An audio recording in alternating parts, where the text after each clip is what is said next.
Hello. So this is day 2 of me going live, um, posting a video, whatever you want to call it, for 30 days. And today I want to talk about consistency.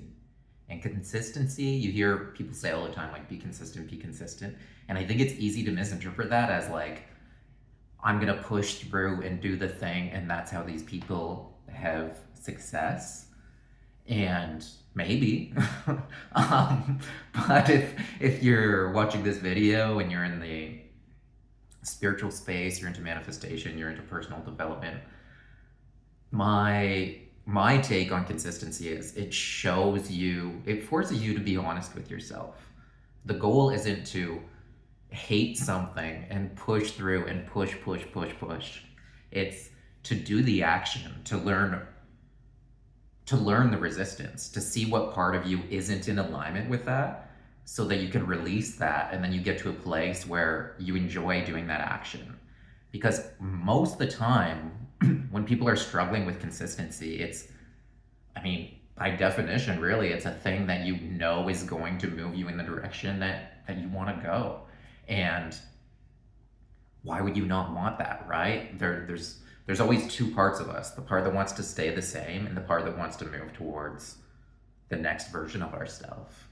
And when we stay consistent with those actions, it forces us to see the part of us that isn't in alignment. That's why it feels bad. Feeling bad isn't a bad thing. It's information. It's the part of you that's not a fit rising up so that you can release it and be a fit for that. It reminds me, there's this event that I did, and it felt really important afterwards for me to go in my pool every single day. And this is in winter, um, Paraguay winter, so not like snow or anything like this, but cold. Like, that pool was a couple degrees above freezing. And I noticed that I would constantly put it off and put it off and put it off. And then I also noticed that during the day, before even doing it, I would think about it and think about how cold it was going to be, how painful, how much I didn't want to do it. And there was one day when I realized that, and I had like a line in the sand moment, and I went and I jumped in the pool, but with my clothes on. Like, I didn't want to give myself even 1 minute of delay, and I just jumped in to like show myself what we're doing here. And then the next day, I was going to jump in the pool. It was at night, and I was preparing for the pain, and I just paused, and I'm like, why am I pre-deciding that I'm not going to like this? And I asked myself, like, what could I love about this? What if I opened up my mind to enjoying this experience? And I went in, and instead of it being cold, this label of cold, it was just a sensation on my skin. And then I looked up, and it was a totally clear night, and there was all these stars. And something about the cold, the sensation on my skin, really brought me super present to my body. It was like a meditation on steroids. And when I was in that state, all these intuitive downloads started flowing. At that point, there was something in my business that I was working on. I don't remember exactly, but all these business insights came, right? And it's like me going in a cold pool. This is how I grow my business, you know. But all I did was allow myself to experience all the good things that were in that for me. And I'm not saying everyone go in a cool plunge, but I knew that was for me. Like, I had that intuitive nudge that was important, and I followed through with that. And that's what we're talking about. That's more important than whether it's a pool or whether it's this or that. It's leaning into what you know is the action that's for you. And I cut myself off from that experience for months, for at least 2 months, before it was like, what am I doing? Right? I was just doing the action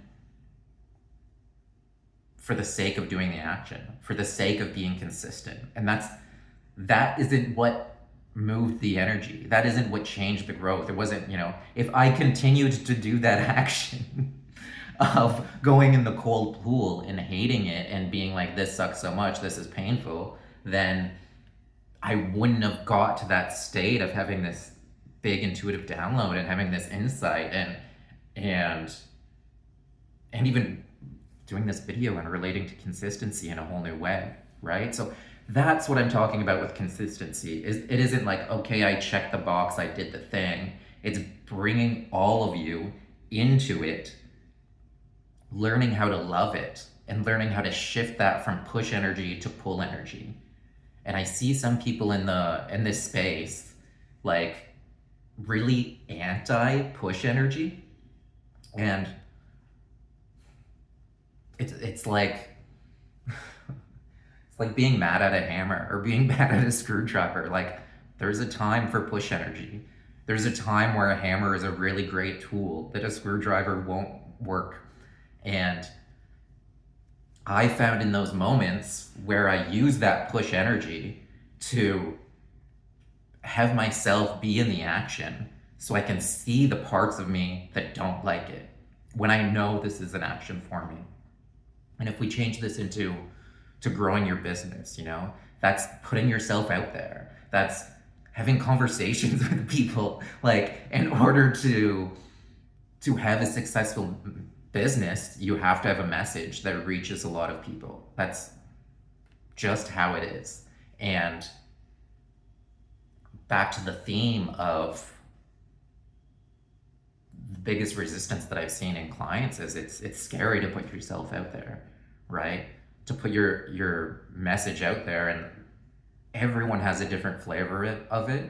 For me, I used to be a pilot, and then I'm stepping in this like big woo-woo space. And I remember sitting in the plane, and the other pilot said, "Why would anyone ever see a naturopath? A doctor is the only real doctor."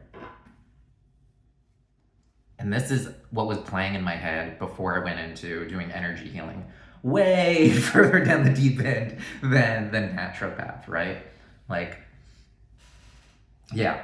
So that was tough for me. And if I look back at the growth in my business, I share this story with my clients a lot, but when I did that first post of, hey, I'm doing energy healing, and I put that on Facebook, and I did that with all this friend group, all these friends that I thought would like banish me because I heard that voice in my head, and I was so terrified. My hand was shaking.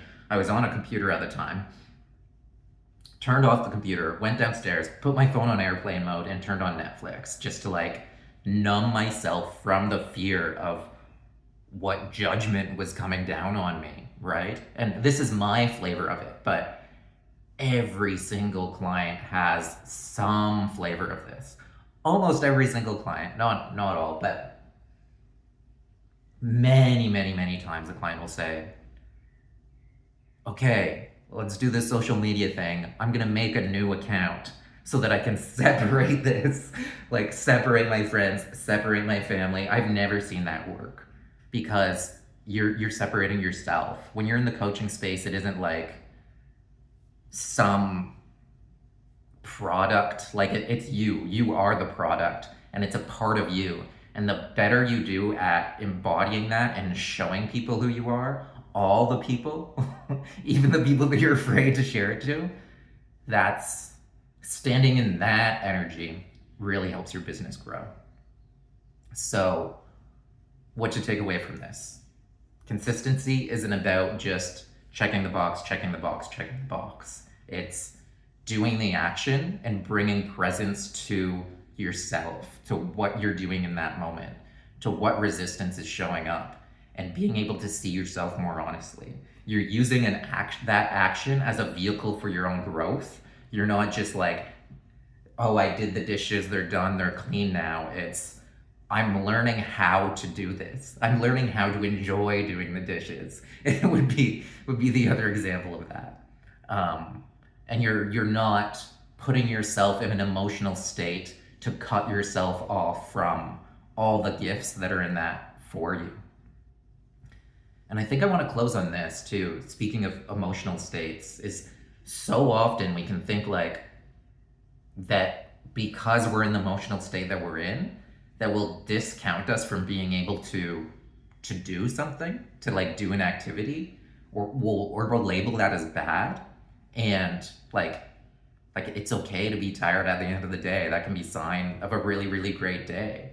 Or, if you're hopping on a call with a client and you're feeling a little bit sad, maybe that's exactly what's needed for you to connect to some of the sadness that your client is experiencing as well. Like it doesn't have to be, oh, I'm at peak state and everything else is bad. It's the way you are right now is fine. Not fine is perfect. Like you're literally in the perfect state to help the people that you're bumping into at that time, that you have a call with, that you're reaching out to. And I think that's really, really important to remember that, so you don't cut yourself off from yourself in that sense. So this is day 2. Thank you so much.